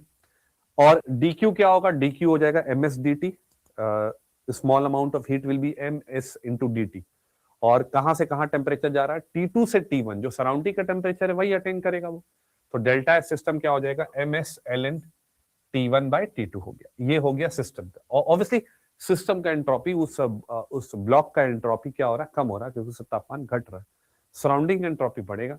तो डेल्टा सराउंडिंग क्या होगा, क्यू सराउंडिंग बाय सराउंडिंग का टेम्परेचर T1 है, तो it will become minus of Q system by T1, और माइनस ऑफ क्यू सिस्टम क्या है, M S delta T. ms delta t है वो q सिस्टम। q सिस्टम क्या है? ms डेल्टा t है, तो minus of ms t1 minus t2 हो जाएगा, है ना। सिस्टम के लिए तो वही है ना, सिस्टम का फाइनल क्या है t1 और इनिशियल क्या है t2 है। तो और इन दोनों का जो सम होगा, इन दोनों का जो सम होगा, जो सम होगा इन दोनों का, वो ग्रेटर देन जीरो आएगा। वो क्या आएगा? ग्रेटर देन जीरो आएगा। समझ में आ गया ना। अब देखो, अब अगला केस हम लोग बात करते हैं, हीट ट्रांसफर। अभी देखो क्या कर रहे हैं हम लोग सेकंड लॉ में, तब से देखो हम लोग क्या पढ़ रहे हैं, बार बार एंट्रोपी कैलकुलेशन कर रहे हैं।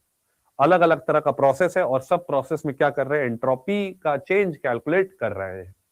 अब मान लो दो ब्लॉक है, आइसोलेटेड सिस्टम है। कैसा सिस्टम है?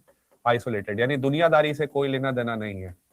हम तो ठहरे परदेसी, साथ क्या निभाएंगे, ठीक है ना। मतलब दुनियादारी से कोई लेना देना नहीं है। तो क्या होगा भाई? हीट फ्लोज फ्रॉम T2 से T1। मान लेते हैं T2 ज्यादा है, मान लेते, मानने में तो कोई बुराई नहीं है, जिंदगी में लोग क्या क्या मान के रखते हैं, है ना, बाद में पछतावा होता है, मिसकंसेप्शन। चलो anyways, heat flows from T2 to T1, तो डेल्टा एस टोटल अगेन क्या होगा? स्पॉन्टेनियस होगा हीट फ्लो, तो T2 से T1 से delta S total greater than zero आएगा, ठीक है ना। तो अब देखो delta S system, delta surrounding क्या होगा? जीरो होगा, क्यों? क्योंकि मैं आइसोलेटेड सिस्टम ले रहा हूं, है ना। तो क्यू सराउंडिंग क्या हो जाएगा? जीरो, सराउंडिंग से कोई लेना देना नहीं है। तो डेल्टा एस सिस्टम क्या होगा? Delta S one plus delta S two. Delta S system क्या होगा? Integral D Q reversible by T one के लिए और फिर integral D Q reversible by T two के लिए, ठीक। तो वन के लिए क्या होगा? M S D T by T, और टी वन से कहां जा रहा है? टी फाइनल, और ये टी टू से कहां जा रहा है? T final. तो ये आ जाएगा M S L N T F square by T one T two, T F square by T one T two, ठीक। अब देखो नेट हीट एक्सचेंज दोनों के बीच में कितना हुआ? जीरो हुआ। Q1 प्लस Q2 जीरो होगा, क्योंकि जितना दिया उतना लिया, तो Q1 प्लस Q2 जीरो आएगा। तो जब Q1 प्लस Q2 तुम जीरो किया, तो वहां से तुम क्या निकाल लिया? T final. तो टी फाइनल क्या हो रहा है? T1 plus T2 by two. अब T1 plus T2 by two को टी फाइनल में यहाँ पुट करेंगे, है ना। तो जब पुट करेंगे तो क्या आएगा? MSLN T1 प्लस T2 का स्क्वायर बाय 4 T1 T2। अब सेकंड लॉ ऑफ थर्मोडायनेमिक्स क्या बोलता है कि इसको ग्रेटर देन जीरो होना चाहिए। और देखो ये इसका मतलब क्या है कि ये वाला टर्म ग्रेटर देन जीरो होना चाहिए। तो T1 plus T2 bye T1 plus T2 का square by 4 T1 T2, M greater than equal to GM कर देंगे। अब इक्वल टू कब होता है? तो इक्वल टू तब होता है जब T1 इक्वल टू T2 होता है। तो इक्वल टू तो होगा नहीं, इक्वल टू क्यों नहीं होगा? क्योंकि T1 is not equal to T2, तो एम ग्रेटर देन GM आएगा। तो T1 by T2, T1 plus T2 by 2 greater than root T1 T2, T1 हो गया। तो it is greater than zero, delta system. समझो डेल्टा सराउंडिंग, तो second law of thermodynamics, delta universe greater than zero. बोलो समझ में आया? हाँ भाई बोलो भाई, विन है कि लन है? बताओ भाई क्या है? विन है ना? अभी तक जितना एंट्रोपी पढ़ाए हैं समझ में आया कि नहीं कॉन्सेप्ट? और कैलकुलेशंस वगैरह कैसे सोचना करना है, कैसे चीजों को विजुलाइज करना है एंट्रोपी में।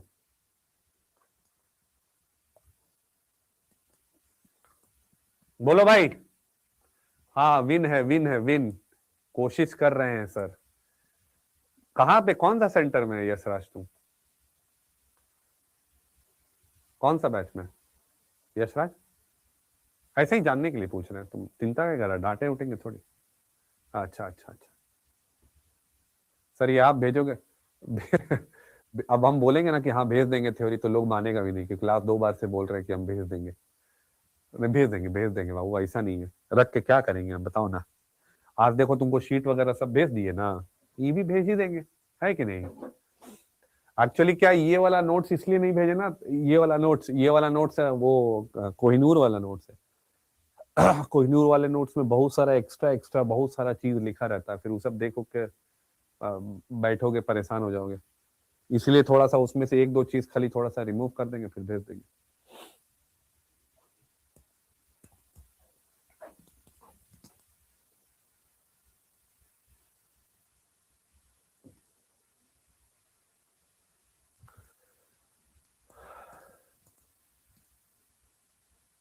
ट्वेंटी 24 के है क्या?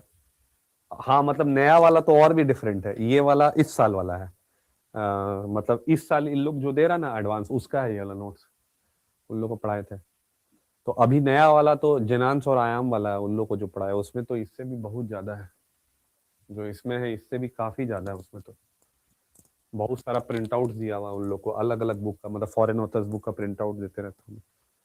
तो बोलोगे तो वो सब प्रिंट आउट तुमको भी दे दूंगा मैं, पीडीएफ, अगर मांगोगे तो उनको जो दिया हूं मैं पढ़ने के लिए।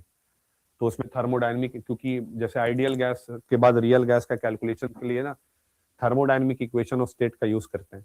तो दो तरह का थर्मोडायनेमिक इक्वेशन ऑफ स्टेट होता है, एक होता है thermodynamic equation of state for you और एक होता है thermodynamic equation state for H. तो जो thermodynamics equation of state for you होता है उसी का यूज करके पूरा रियल गैस का जो कैलकुलेशन होता है, रियल गैस का डेल्टा एच से लेके एक एक चीज का, वो पूरा उसी में है। फिर उसके बाद उन लोग को जूल थॉमसन और जूल एक्सपेरिमेंट का पूरा print out with mathematical calculations दिए। फिर उन लोग को सीपी माइनस सीवी जो होता है रियल गैस, तुम लोग आइडियल गैस पढ़ते हो ना, तो उन लोग को रियल गैस का कैलकुलेशंस दिए सीपी माइनस सीवी का। फिर उसके बाद उन लोग को इफ्यूजन का जो डेफिनेशन है उसका एक प्रिंट आउट है कि इफ्यूजन कब इफ्यूजन कहलाता है।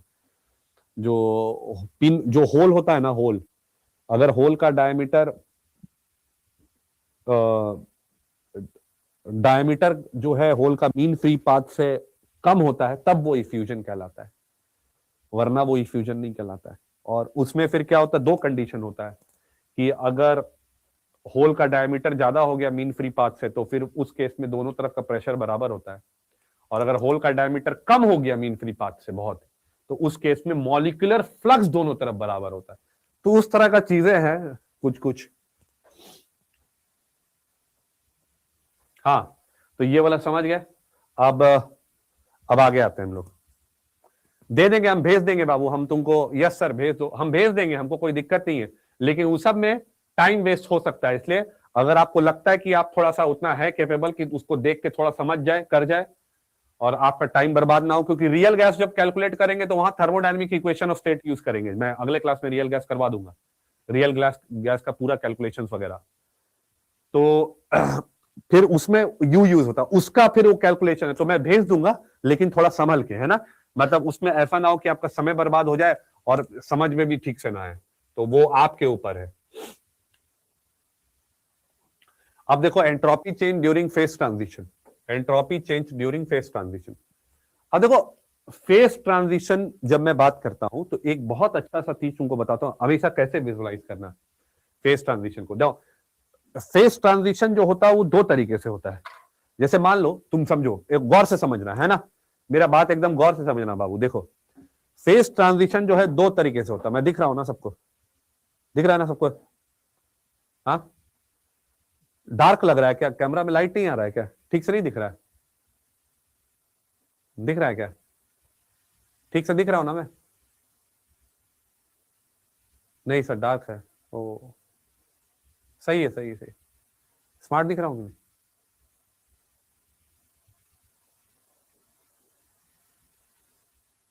हाँ ठीक है, थैंक यू। हाँ चलो, क्या बोल रहे थे तुम लोग? हाँ हम दिख रहे, नहीं नहीं हम ही नहीं बोल रहे, दिख रहे हैं, स्मार्ट दिख रहे कि नहीं पूछ रहे थे हम, दिख तो रहे, हमको पता है। हाँ चलो, मैं क्या बोल रहा था बाबू, आगे बढ़ते हैं। हाँ, तो मैं तुमको ये बता रहा था कि जब भी फेस ट्रांजिशन होता है ना, तो तुमको उसको समझना कैसे, फेस ट्रांजिशन को, उसको समझो। तो फेस ट्रांजिशन को कैसे समझना है कि एक होता है उसके मेल्टिंग पॉइंट, जैसे मान लो सॉलिड से लिक्विड जा रहा है तुम, ठीक है ना, तो एक होता है मेल्टिंग पॉइंट पे हो रहा उसका, जैसे पानी बन रहा है बर्फ से, तो एक होता है 0 डिग्री सेल्सियस पे, और जो भी प्रेशर अपना एटमॉस्फेरिक प्रेशर है अपना, ठीक है, एक वो होता है। एक होता है उसके ऊपर वाले तापमान पे, मान लो तुम 5 डिग्री ले लिया, 10 डिग्री ले लिया, तो अब जो कन्वर्जन होगा फेज ट्रांजिशन, वो रिवर्सिबल नहीं होगा, वो स्पॉन्टेनियस होगा। 0 डिग्री सेल्सियस में लिक्विड से आइस भी बन सकता है, आइस से लिक्विड भी बन सकता है। तो उस तापमान पे, मतलब तुम मेरा बात समझो, तापमान को तुम फिक्स रखा हुआ है, तापमान को तुम फिक्स रखा हुआ है, और सराउंडिंग का तापमान जितना है वही सिस्टम का तापमान है, और तापमान दोनों जगह फिक्स है। मतलब जो हीट फ्लो हो रहा है, सिस्टम का तापमान फिक्स है, तो हीट फ्लो कैसे हो रहा होगा? Very slowly, very slowly, 0 degree Celsius में। क्यों बोल रहा वेरी स्लोली? क्योंकि वेरी स्लोली हो रहा होगा, just to overcome the force of attraction such that it changes from solid to liquid.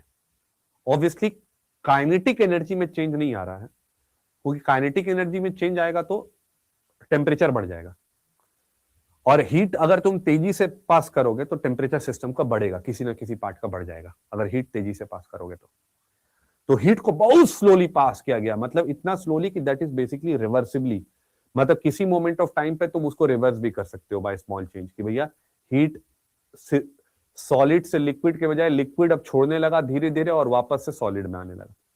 तो जब मेल्टिंग पॉइंट में जो फेज ट्रांजिशन होता है ना, वो रिवर्सिबली होता है, रिवर्सिबली। तो मेल्टिंग पॉइंट पे जब फेज ट्रांजिशन होगा, मतलब सॉलिड से लिक्विड जब होगा, तो वहां delta S total equal to 0 होगा, delta S total equal to 0 होगा। लेकिन अगर वही मेल्टिंग उसके मेल्टिंग पॉइंट के ऊपर होगा तो स्पॉन्टेनियस हो जाएगा, तो सेकंड लॉ ऑफ थर्मोडायनेमिक्स लग जाएगा।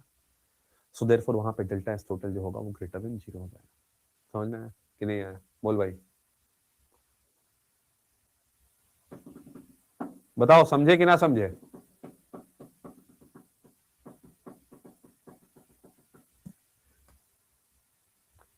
अरे हाँ समझ गया ना, ठीक है, I got your point dude, I got your point, समझ गया ना, ठीक है। तो इन केसेस में जो मैं डेल्टा एस निकाला हूं, डेल्टा एस किसका है? वो डेल्टा एस सिस्टम का है, सिस्टम का, सिस्टम समझे?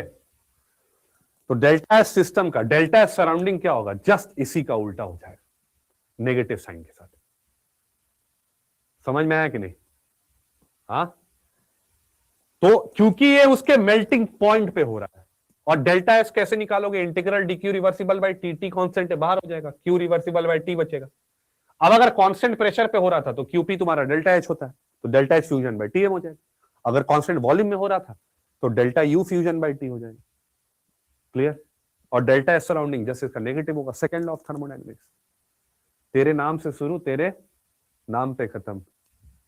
समझे कि नहीं? तो उसी के साथ सेकंड लॉ ऑफ थर्मोडायनेमिक्स पे शुरू और सेकंड लॉ ऑफ थर्मोडायनेमिक्स से आज का क्लास खत्म। गाना नहीं है, तेरे प्यार की उम्र इतनी है सनम, तेरे नाम पे शुरू तेरे नाम पे खत्म, पता नहीं एग्जैक्टली लिरिक्स याद नहीं आ रहा मेरे को। एनीवेज चलिए अगले क्लास में कंटिन्यू करेंगे। आई होप आज की क्लास में सब समझ में आ गया होगा। कोई डाउट हो, कुछ डिस्कस करना हो तो कॉल या मैसेज कर सकते हैं मेरे को। मेरा नाम तो आप जानते ही होंगे, तेरे नाम से जी लूं तेरे नाम से मर जाऊं। अच्छा ये दूसरा गाना है यार, तेरे नाम से जी लूं तेरे नाम से मर जाऊं। नहीं एक और गाना है, तेरे नाम से शुरू तेरे नाम पे खत्म, तेरे प्यार की उम्र हो इतनी सनम, ऐसा कुछ गाना है एक्चुअली, याद नहीं आ रहा है मेरे को, लिरिक्स वगैरह भूल जाता हूँ मैं। चलो ठीक है, कोई डाउट वाउट होगा तो मेरे से पूछ लेना। नाम तो जानते ही हो मेरा, नाम तो सुना ही होगे मेरा, पवन विजय। क्या बोले सर? वो बता सकते हो, क्या बता सकते हो सर? वो कौन सी बुक भेजी है आपने? कहाँ भेजे है? बुक तो भेजी ही नहीं है कहीं पे।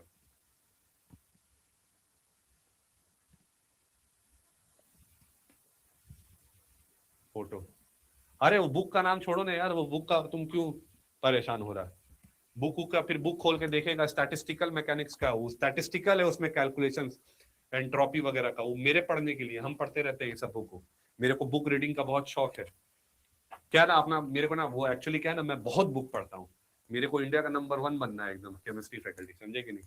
इसलिए मैं बहुत पढ़ते रहता हूँ। अपना टारगेट एकदम क्लियर है, इंडिया का नंबर 1 केमिस्ट्री फैकल्टी, समझे? चलो इसी के साथ राधे राधे।